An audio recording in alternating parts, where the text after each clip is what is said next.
El Banco Nación, contextualizarlo en el peor error del gobierno en estos 13 o 14 meses desde que asumió Javier Milei. Es muy difícil tapar el sol con las manos y debido a eso el presidente pone en el escenario y tratando de marcar agenda un tema que indudablemente es de muy profundo en la historia argentina, que es el tema del Banco Nación. O sea que pega de lleno a pequeñas y medianas empresas y a pequeños y medianos productores. Yo creo que es un tema que fue puesto como una gran pantalla para tratar de desviar, estoy hablando de lo político, Sí, sí. para tratar de desviar eh, el horror o error que cometió Javier Milei y fundamentalmente su hermana Karina Milei, digamos como dos máximos responsables de lo que sucedió con el CryptoGate o LibraGate, porque yo lo decía en el editorial de Futurar, linda por primera vez el gobierno de Javier Milei con una de las tres preocupaciones centrales del ciudadano argentino, que es la corrupción. Primero está la pobreza, después la inseguridad y en tercer lugar la corrupción. Bajó notablemente la inflación. Y yo creo que este es un tema en el cual, de la forma que lo dio, creo que alguien lo dijo, me parece que el vicepresidente de Federación Agraria firmó y se fue a los Estados Sí, Unidos, lo dijo volando, lo dijo sí. Holanda. Y yo creo que por eso lo estoy contextualizando políticamente. Obviamente es un tema que genera mucho ruido, que tanto la dirigencia sindical como la empresarial y la política también, ya hubo varios políticos que se manifestaron, digamos, en estar muy atento, bien lo dijiste vos en la pregunta que le hiciste al vicepresidente de Federación Agraria, cuando en la ley bases, en la primera, esa de enero del año pasado, eran más de 600 artículos, uno de ellos era el Banco La Nación, gran mega ley. exactamente, dejaron de lado. Yo creo que es muy difícil que que tenga consenso social para poder tomar yo te diría, a ver, YPF y Banco Nación son dos emblemas que la sociedad argentina no la va a desprender y es muy difícil generar consenso social para poder privatizarlo. Fíjate vos, perdóname, con No, esto por te favor. cierro. No, no. YPF tiene, digamos, está regida por el régimen de sociedades anónimas, ya que el 49% cotiza en bolsa y demás. El sistema financiero es distinto. Yo creo que el Banco Nación está arraigado en nuestro país. En cada localidad hay un Banco Nación. Entonces es muy difícil y como bien dijo Volando, también en el interior, a diferencia de lo que puede ser la ciudad, que hoy te manejás con todo el tema de redes y demás, el hombre va al Banco Nación, enfrente del Banco Nación siempre hay un café donde se hacen las tertulias matinales, o sea, es muy difícil romper tradiciones que están enraizadas en la idiosincrasia. Yo creo que es una medida inteligente del gobierno para tratar de desviar un tema que pegó bajo la línea de flotación, que es el CryptoGate, donde por primera vez la figura del presidente Javier Milei linda con un hecho de corrupción. Antes de pasar a otro tema, usted hablaba de lo que significa el Banco de la Nación Argentina para la ciudadanía en general. Máxime digo cuando es muy diferente el tema de Aerolíneas Argentinas, porque sabemos los ejemplos que usted dio, que Sí. YPF y el Banco de la Nación son superavitarios, no son deficitarios. Entonces me parece que desde el gobierno, no lo sé, digo, es más difícil de defender. Yo creo que son temas que necesitas Digo, la privatización, digo, es más difícil de defender. mucho consenso social. Y me parece que este es un tema que le va a ser muy difícil y no creo que en un año electoral el gobierno arriesgue, digamos, capital político. Vuelvo a repetir, creo que juega de pantalla para desviar el tema central que sí afectó por vez primera en forma muy fuerte y que te diría que si vos ves hoy la repercusión en los mercados, el presidente sale bastante bien parado. Pero son esos temas que el día de mañana, si el gobierno nacional empieza a entrar en problemas, te diría que el punto de inflexión va a ser el LibraGate o el CryptoGate. Son esos temas que marcan la historia de un gobierno. Le leo 2 o 3 mensajes para cerrar el tema Banco Nación y pasamos al tema CryptoGate, que oportunamente usted trajo aquí a la mesa en calentito cuando recién había ocurrido, pero ocurrieron muchas cosas después. Julio Eduardo, no me da el apellido, me dice, el teléfono es de Buenos Aires, el Banco Nación tiene que estar al servicio de las pymes, del crédito hipotecario para que cada familia pueda tener su vivienda, del campo que pueda tener crédito para poner riego y poder sembrar, aunque haya sequía, y no al servicio de los políticos. Me parece bien convertirlo en sociedad anónima. Por otro lado, Adrián Medina dice, el Banco de la Nación Argentina ha tenido sus claros y sus oscuros, dependiendo de quién lo haya dirigido y qué gobierno. ¿Existe la posibilidad, Carlos, a usted le pregunta, de que el Banco Nación pudiera ser independiente del gobierno como el Banco Central? Yo creo que eso es difícil. Indudablemente el Banco Nación es una herramienta de política económica para el gobierno y como bien decís en el WhatsApp, está claro que tiende al pequeño y mediano productor, al pequeño y mediano empresario. Ahora con el tema de la posibilidad del crédito hipotecario, creo que es un arma económica, de política económica muy fuerte en la medida que la situación económica se tiende a estabilizar. Creo que es imposible y aparte en ningún lugar del mundo. El Banco Central es distinto porque dirige las finanzas, maneja el sistema financiero. En el tema del Banco Nación, que es de origen estatal, es prácticamente imposible que tenga total independencia. Gastón Borsin dice, el Banco Nación está en lugares donde ningún banco privado le interesa estar, como dijo Antonella, en el diálogo, como dijo Antonella, que está ahora en otro sector de la mesa, porque estamos nosotros conversando, donde otros no quieren estar.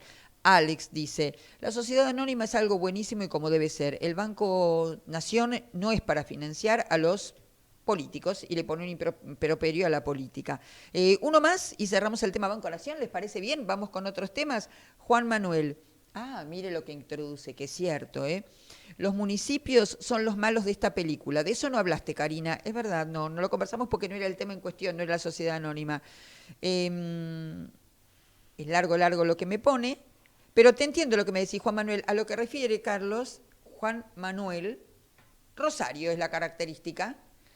Lo que me dice es que el banco, es largo, pero que el Banco de la Nación Argentina o que los municipios están cobrando en las sucursales del Banco de la Nación Argentina extras y por eso se están yendo. Y me pone el ejemplo acá de La Matanza. Bueno, porque claro, pasó es a Ciudadela.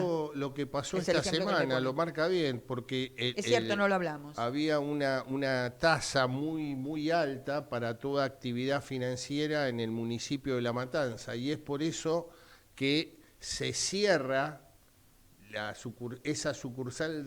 sucursal de La Matanza, pero va a 3 de febrero, o sea, que el índice creo que era Pasó a Ciudadela, 3 de febrero. 7,5 a 0,42, o sea, una diferencia, y que es un tema en el cual a su vez hay un fallo de la Cámara de San Martín que rechazó un amparo de varios municipios para que puedan introducir en las facturas de servicios distintos cargos financieros. O sea, esto es todo un tema de discusión muy fuerte que lo está llevando acá adelante el ministro de Economía, Luis Caputo.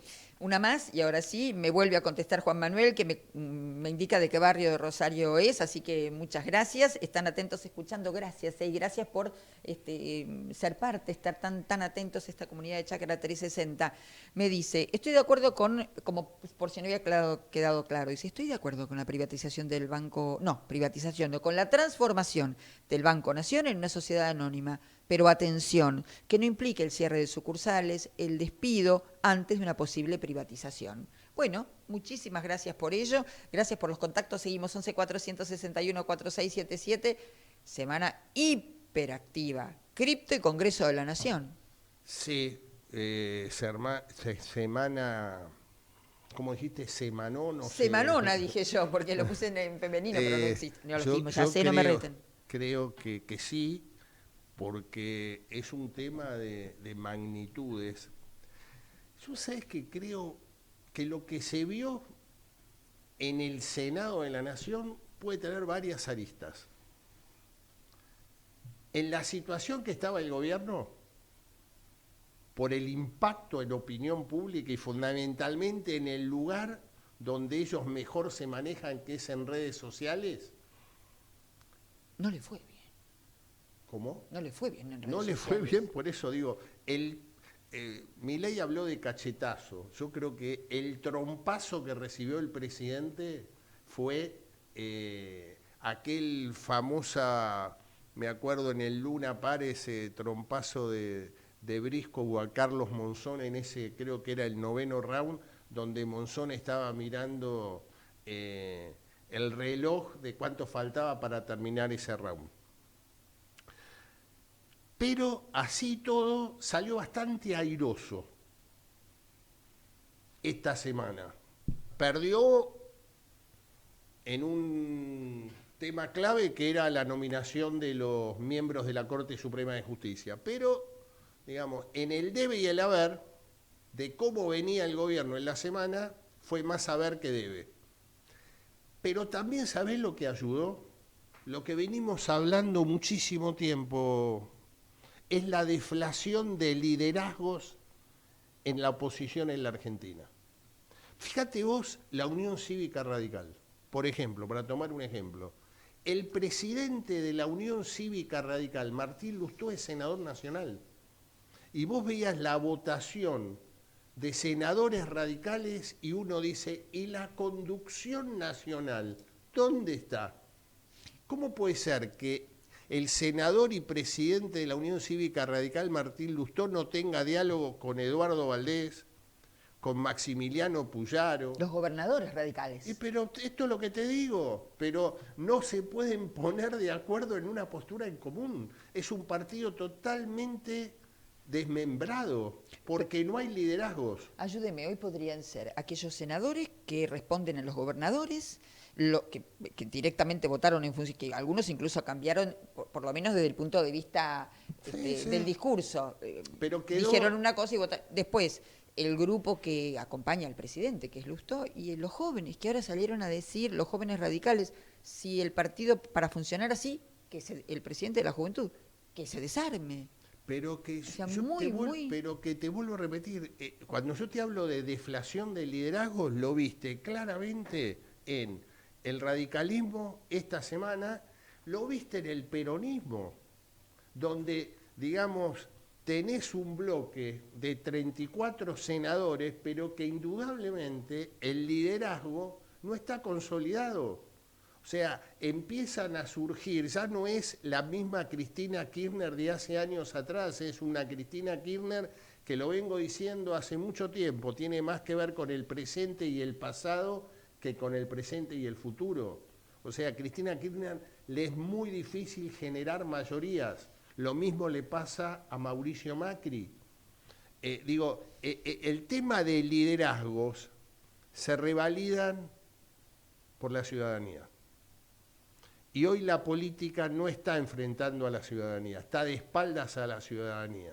Y entonces surgen todos estos. Vos fijate que en el bloque del peronismo, también en Unión por la Patria, con respecto al tema de suspensión de las PASO, hubo distintas votaciones, no pudieron generar un tema en común. Digo, todo esto significa eso, significa deflación de liderazgos y que agrandan más todavía las diferencias entre la ciudadanía y la política, que fue lo que aprovechó muy bien Javier Milei, pero que empezó a poner en duda su credibilidad con el tema de CryptoGate, que te vuelvo a repetir, por ahora sigue, pero es un tema que va a marcar un antes y un después en el gobierno de Javier Milei.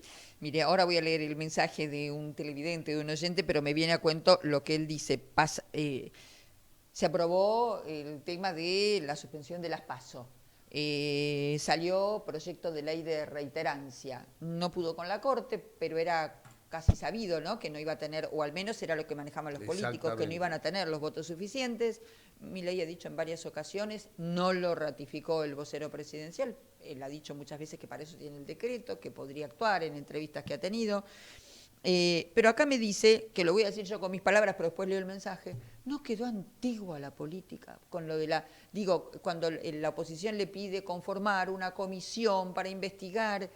A los ciudadanos, cuando nos dicen vamos a armar una comisión, nos agarra como una cosa de más gasto, o será que me pasa a mí. A ver, yo lo que digo es que son instituciones dentro del reglamento de los parlamentos que están. Me parece que está bien usarlas y en la medida que si se quiere profundizar. Lamentablemente, en la historia de nuestro país, las comisiones era como lo que dijo en algún momento el expresidente Juan Domingo Perón.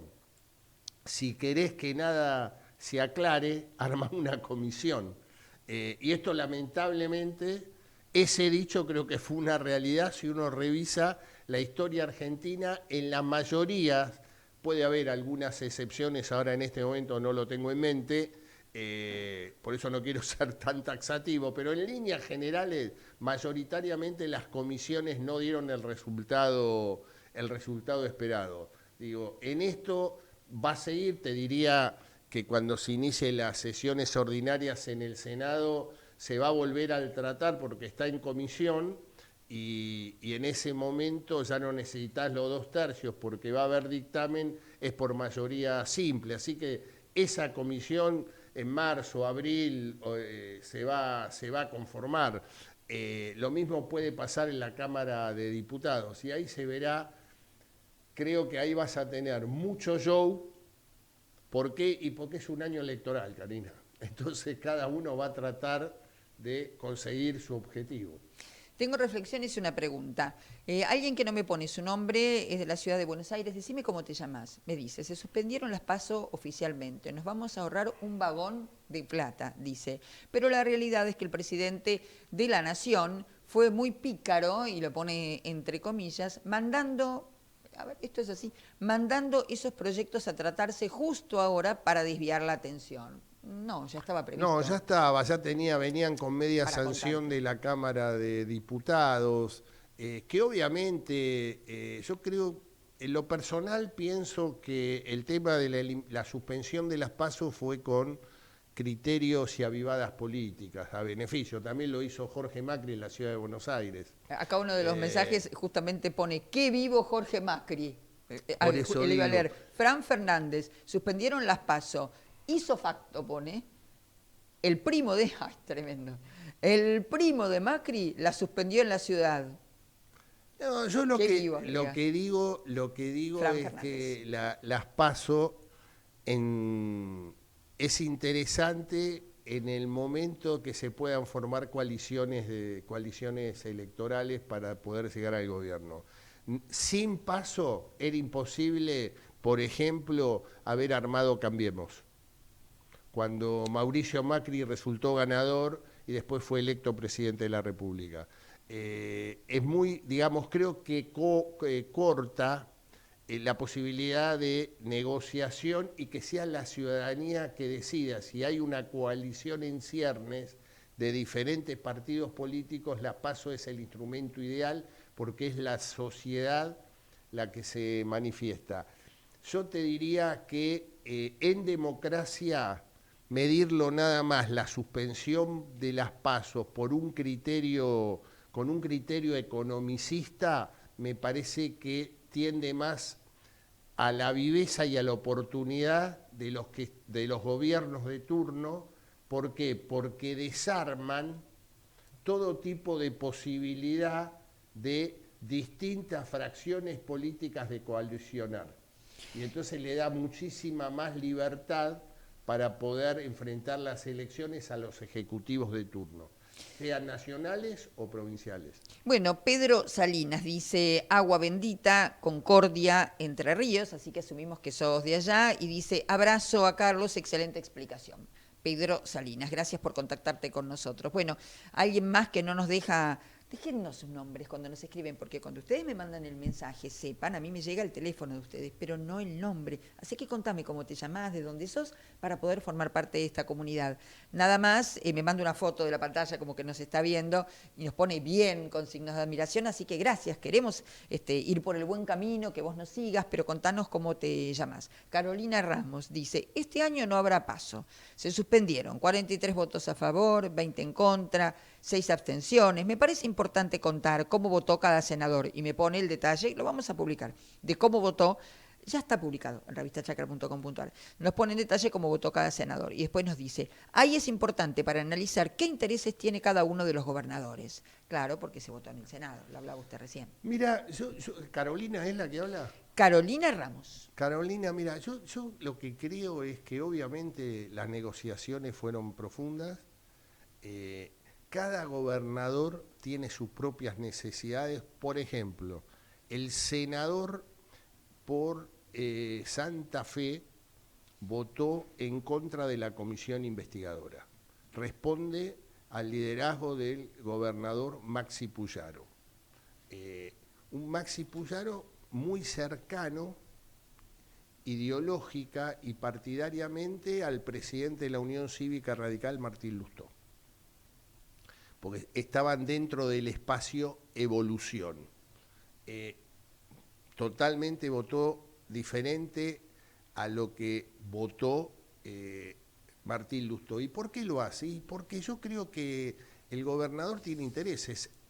Es la primera elección que se abre en el mes de abril donde hay elección de constituyentes porque se va a reformar la constitución provincial, que ya tiene 62 años esa. Y yo te diría, es nada más que análisis, no opinión, que en esa negociación que se dio para ese voto, yo te diría que uno de los compromisos que asumió La Libertad Avanza es no acelerar, no apretar el acelerador en esa elección de constituyentes en la provincia de Santa Fe. Para el gobernador es muy importante, son esas negociaciones políticas que pasan en todas partes del mundo, no es solamente en la Argentina.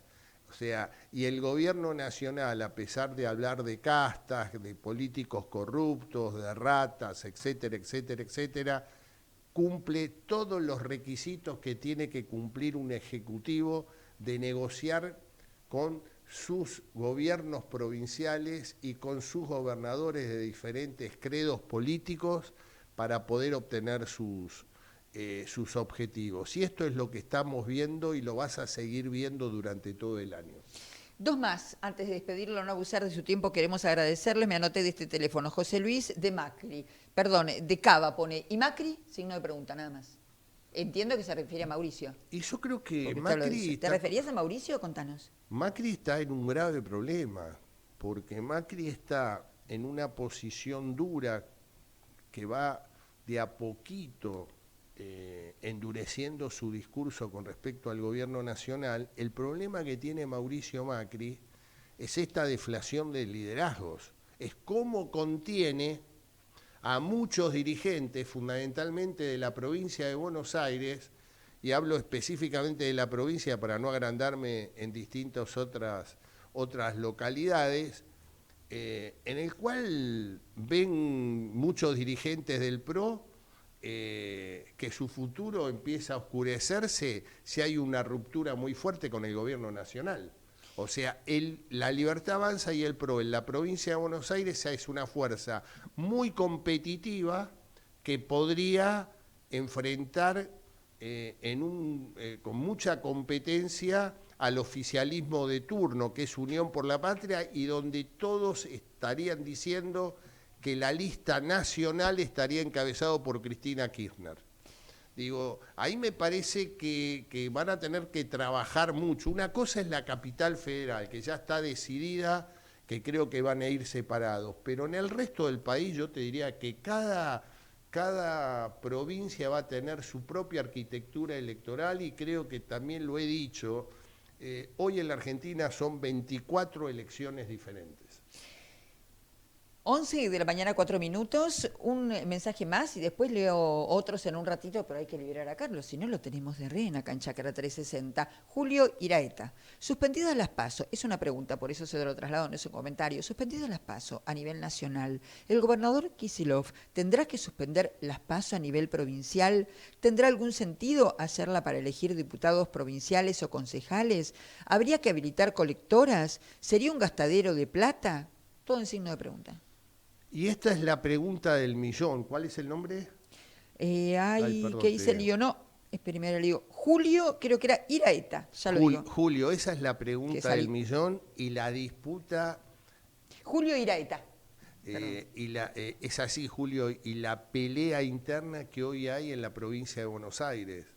El gobernador de la provincia, Axel Kicillof, quiere ser la figura en el 2027. Ser el que quiere enfrentar al modelo Javier Milei.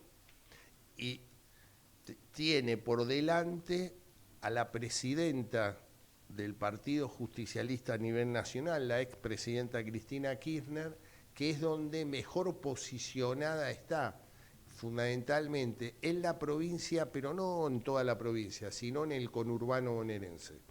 Y esta es la pelea que se viene. Hay un gran enfrentamiento político entre la Cámpora y Axel Kicillof, y donde Axel Kicillof va a tener que tomar decisiones, te diría, en el muy corto plazo.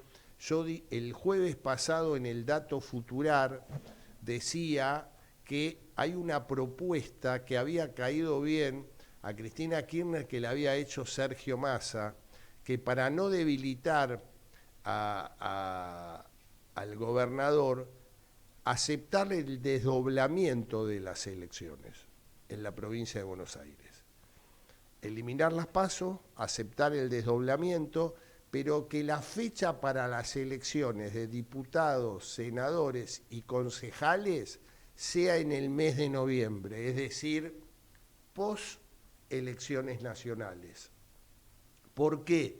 Porque al decir de Sergio Massa, dice Cristina, si vos encabezás en octubre, todo el peronismo se tiene que encolumnar atrás de tu figura en la provincia de Buenos Aires, porque no podés ir a una elección provincial perdiendo la elección nacional. Entonces, digamos, esto es lo que se está hoy analizando y viendo cuál va a ser la definición de el gobernador Kicillof, si es pre o post, si hay desdoblamiento, si es en septiembre o es en noviembre. Esto es lo que se está discutiendo, y me parece que en pocos días o pocas semanas la definición tiene que estar, porque ya el calendario electoral empezó a correr.